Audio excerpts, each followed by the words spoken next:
Welcome to another exciting episode of Discovery Dan, the scientific adventure man, explorer extraordinaire.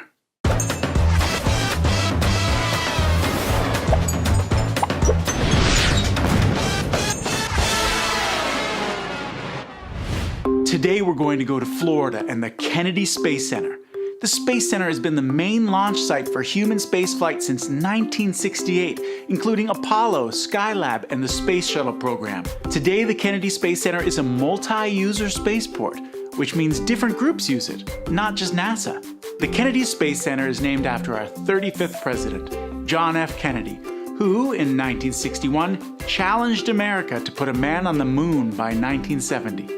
Sadly, President Kennedy was assassinated on November 22, 1963.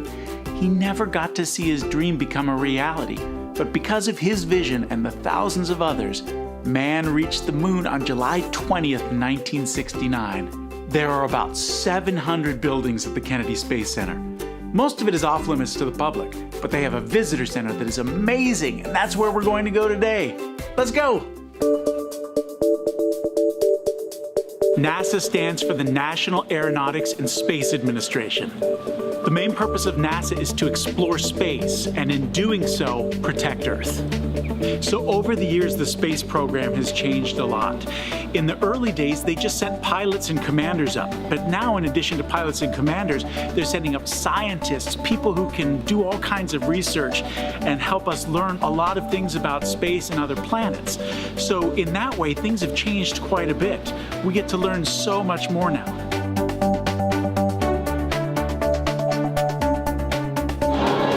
This is the Astrovan. They use this van to actually drive astronauts to the launch pad who are flying on the space shuttle. Amazing. Sleek. Space is a really dangerous place. It's not really hospitable for human life. There's no air, first of all, so astronauts have to be incredibly brave to go up into space.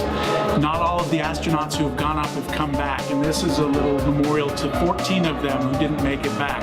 But the great thing is that every time we go up into space, we learn more and we get to increase our technology and improve our chances of getting back.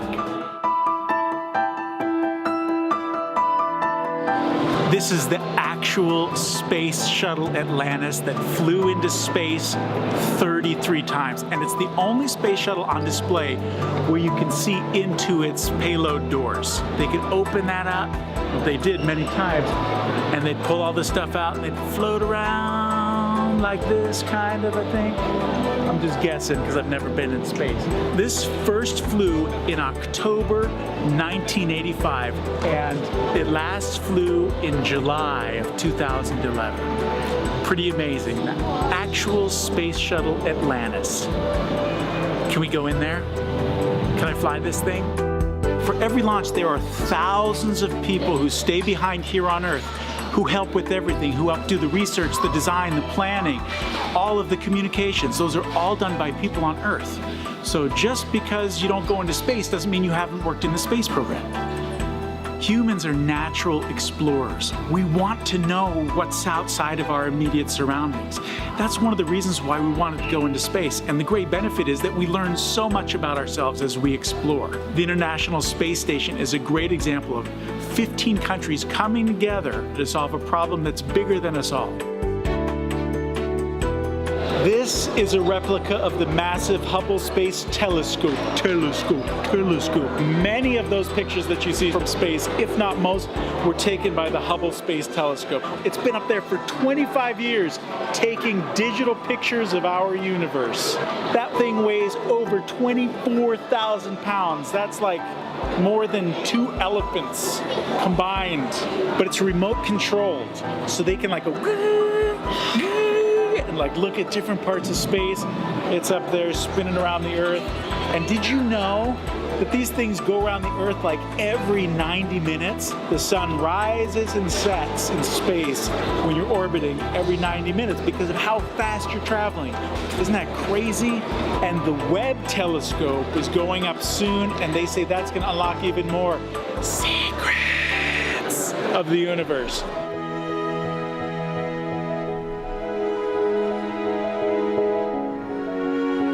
When you look at the Earth from space, it puts so much perspective on how small we are and how important it is for us all to work together here on Earth. It's the only way we've gotten to do so many things in space. And the Hubble Space Telescope, as we look at those images, we've learned so much. And it just gives some perspective as to who we are and how we can all work together better in the future.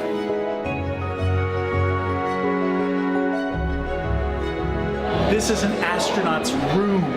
This little box is where they sleep and do all their living stuff in space. There's a sleeping bag right here. There's no gravity in space, so they have to strap themselves up to the wall because there's no up, down, left, right in space. It's all relative because you're always twisting and turning. So they'll strap themselves into their sleeping bag and their arms will fly up in the air. And then they've got their little computer and books and stuff that they can read and do while they're in space, because there's not a lot to do in space. There's not a lot of nightlife. Through NASA's space exploration and research, we haven't just learned about space. We've learned all kinds of things in the process about our bodies, about ecology, technology. Velcro was developed for the space program. Memory foam, we've learned how to better combat diseases. Solar panels, all these things came from our exploration of space. Isn't that amazing? It's so cool. The question everybody wants to know the answer to is, how do astronauts go to the bathroom? Yes, this is the toilet that they have on the space shuttles. So the crazy thing is, the astronauts have to aim really carefully because there's no gravity when they go to the bathroom. So they sit down on the toilet, they're floating around, and there's a camera inside to make sure they get all their poo in the right place, because they don't want to have poo floating around, right? So there's actually a monitor right here to help you aim. Space! No gravity. Dang, I should have brought a snack. The space shuttles are going super fast in space, so they need to slow down. So I'm going to simulate now what I would do if I was a space shuttle. Slowing down, slowing down. These S-turns slow down the space shuttle so that it can actually re-enter. The sound effects are just for fun.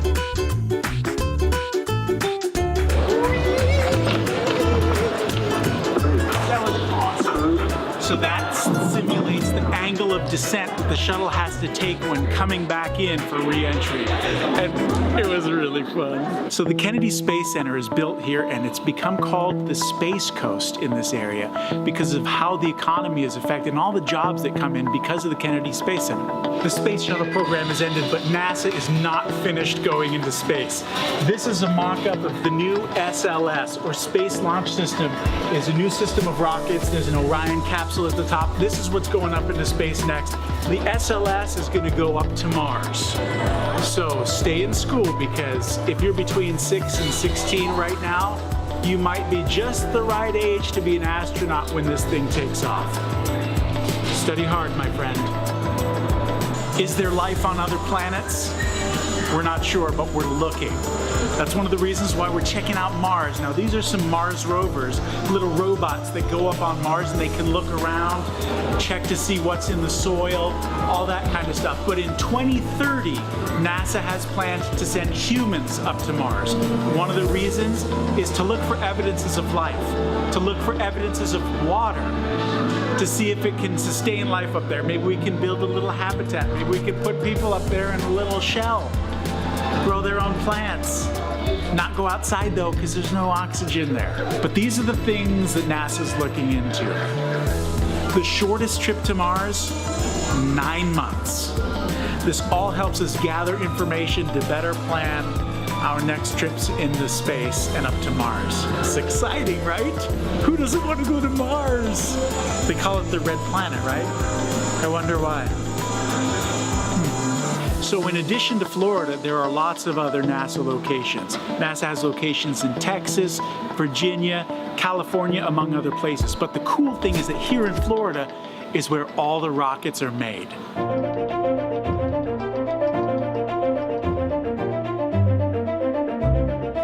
Here we are in the rocket garden, where NASA grows all their rockets. No, I'm just kidding. They don't grow rockets here, but this is where they take rockets and they put them on display so you can come through the Kennedy Kennedy Space Center here, and you can see what real rockets look like.